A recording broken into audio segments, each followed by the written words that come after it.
Sir నా పేరు దుగ్గిరాల ప్రభాకర్ అండి. మాది గుడివాడ ఆటో నగర్ 4వ రోడ్లో ఉన్న పాత లిక్కర్ గోడౌన్కి ఓనర్ నేను.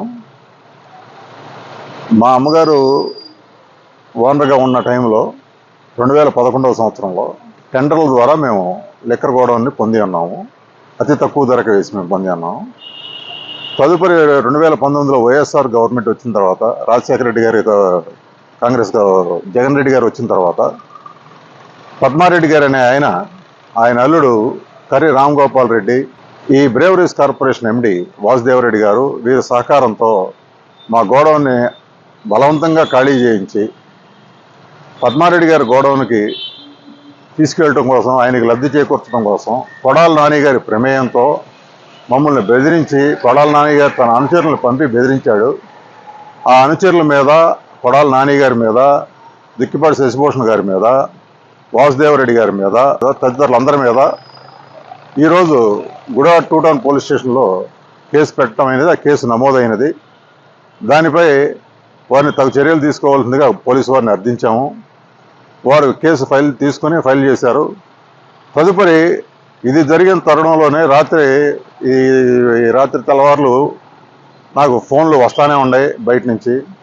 ఒక పెద్ద మనిషి, వాళ్ళకి నాకు సంబంధించిన ఒక పెద్ద మనిషి ఫోన్ చేసి వాడి పేరు ఎందుకు పెట్టావు, వీడి పేరు ఎందుకు పెట్టావు అని బెదిరిస్తున్నారు. సార్ నా పేరు దుగ్గిరాల ప్రభాకర్ అండి. మాది గుడివాడ ఆటో నగర్ 4వ రోడ్లో ఉన్న పాత లిక్కర్ గోడౌన్కి ఓనర్ నేను. మా అమ్మగారు ఓనర్గా ఉన్న టైంలో 2011వ సంవత్సరంలో టెండర్ల ద్వారా మేము లిక్కర్ గోడౌన్ని పొంది ఉన్నాము. అతి తక్కువ ధరకు వేసి మేము పొంది ఉన్నాము.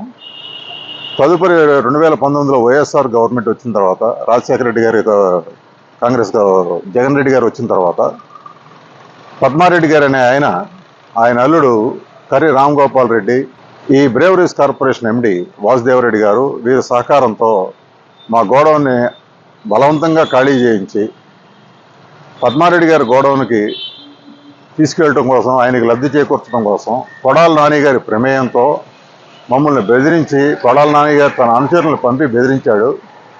ఆ అనుచరుల మీద, కొడాల నాని గారి మీద, దిక్కిపాటి శశిభూషణ్ గారి మీద, వాసుదేవరెడ్డి గారి మీద, తదితరులందరి మీద ఈరోజు గుడివాడ 2 టౌన్ పోలీస్ స్టేషన్లో కేసు పెట్టడం అయినది. ఆ కేసు నమోదైనది. దానిపై వారిని తగు చర్యలు తీసుకోవాల్సిందిగా పోలీసు వారిని అర్థించాము. వారు కేసు ఫైల్ చేశారు. తదుపరి ఇది జరిగిన తరుణంలోనే రాత్రి తెల్లవారులు నాకు ఫోన్లు వస్తానే ఉన్నాయి బయట నుంచి. ఒక పెద్ద మనిషి, వాళ్ళకి నాకు సంబంధించిన ఒక పెద్ద మనిషి ఫోన్ చేసి వాడి పేరు ఎందుకు పెట్టావు, వీడి పేరు ఎందుకు పెట్టావు అని బెదిరిస్తున్నారు.